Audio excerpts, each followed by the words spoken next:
Okay, and here's part 4, where we're going to look at PCR products and unexpected things that we might see with those. So we've got here a map of sort of a generic recombinant plasmid, all the different features marked, the enzymatic sites marked, and the binding sites for our primers marked. When we do PCR on a plasmid like this, the PCR product is going to be from T3 to T7, including everything between them and including the primers themselves, because the primers are part of the PCR product. So the PCR product for this particular plasmid would be that. We've got one primer site, a little bit of P-blue script, the insert, a little bit of P-blue script, the other primer site. Whether that amount of P-blue script is going to affect your interpretation of your PCR results depends on the size of your insert. If you've got a medium to large insert, the fact that you also have 166 base pairs of P-blue script as part of your PCR product won't really make a difference. If you've got 100 base pair insert, the fact that you've got an additional 166 base pairs of P-blue script as part of your PCR product will change your interpretation of your results. But again, that just depends on what you have.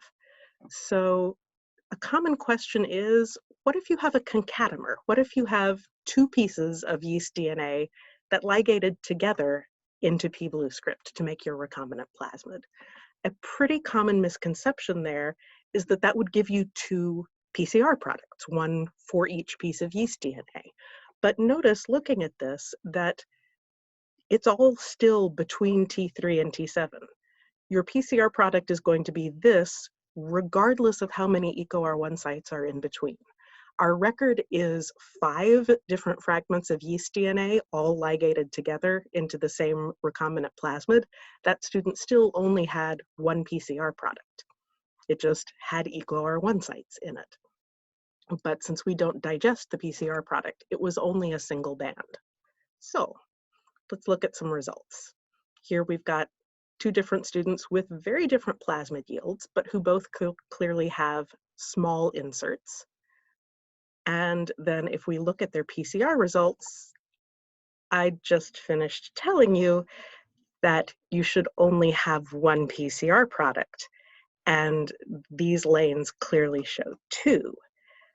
So here's how we explain that. If you look at the 2 bands in each lane, we see one down here, we see one up here. Notice the size difference between the two is about 3 kb. And remember that the plasmids we used as our initial template were circular. So the way this works is that we use the same elongation phase length for every plasmid because we don't know the size of the inserts when we set up the PCR. So if you have a very small insert, like this generic plasmid that I've just drawn over here, the elongation phase is long enough that DNA polymerase can go all the way around the plasmid and a little bit more. It can essentially do a full lap of the recombinant plasmid because the insert is so small. And so that's what we're seeing here. We've got this piece being the insert plus some P-blue script, and this is the insert essentially plus all of P-blue script. So the thing you want to look for there is that it's going to be about 3 kb different in size. It's actually, so if we look at it here and say this is one primer site, I don't know, and this is the other primer site here. Please excuse my lack of artistic skills. DNA polymerase would start here and go all the way around, etc. And then the next primer would bind here. So your product ends up being this little bit of P-blue script, the insert, the rest of pBlueScript, and the insert again.